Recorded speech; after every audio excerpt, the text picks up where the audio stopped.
mots de sobreviure amb escates de vidre a les entranyes i un plom en lloc de sang a dins les venes.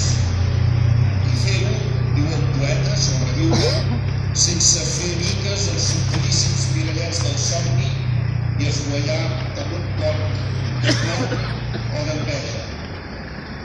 És que no us fa sentir així mateix, amb escates de vidre a les entranyes i el plom a les venes, els Jordis que són a la presó, els amics que tenim a l'exili, els amics que tenim amenaçats per tornar-hi a entrar, que no és així que ens sentim tots, vidres a les entranyes i plom a les venes.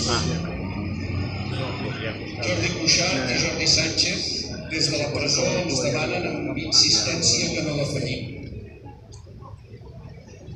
Ho fan per animar-nos i per recordar-nos que el seu sacrifici no és en va.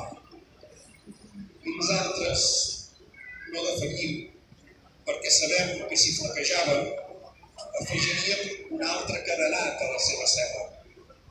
Si ens donàvem, si ens rendíem, si abandonàvem el somni, com ens recordaria amb severitat la Muriel, ens hauríem abandonat a nosaltres mateixos.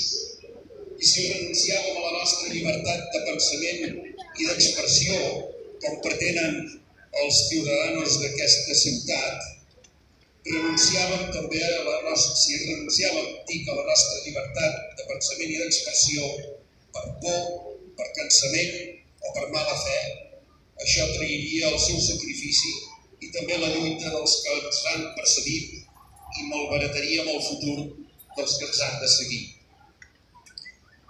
Aquestes són ara mateix les nostres armes: la llibertat d'expressió, la llibertat de pensament, la llibertat dels coloms que portem a sobre, la llibertat del cant que hem començat aquí i acabarem davant de l'Ajuntament, la de la llum que a vegades fem servir en les nostres marxes, la llibertat de les paraules i la llibertat sobretot de pensament. Sempre és de nit si el pensament no llum, deia Pere IV. I ara mateix no podem deixar que es faci fosc i no podem deixar els Jordis i els amics que són a l'exili o que són amenaçats de tornar a la presó a les fosques. I no podem deixar les nostres institucions com l'Arxiu Domènech a les fosques de la seva censura. Ara mateix, la nostra llibertat de pensament i d'expressió és l'únic que obre una escletxa de llibertat en les seves i en les nostres cel·les. I per això som avui, aquest vespre, aquí. I som per fer saber que no renunciarem a la nostra llibertat i per saber-nos una mica més lliures i per fer que la seva llibertat, la dels qui són empresonats, la dels qui són amenaçats d'anar-hi, els de qui són a l'exili, els de les institucions que veuen també amenaçades les seves il·lusions i els seus objectius, totes aquestes llibertats siguin també avui una mica més a prop.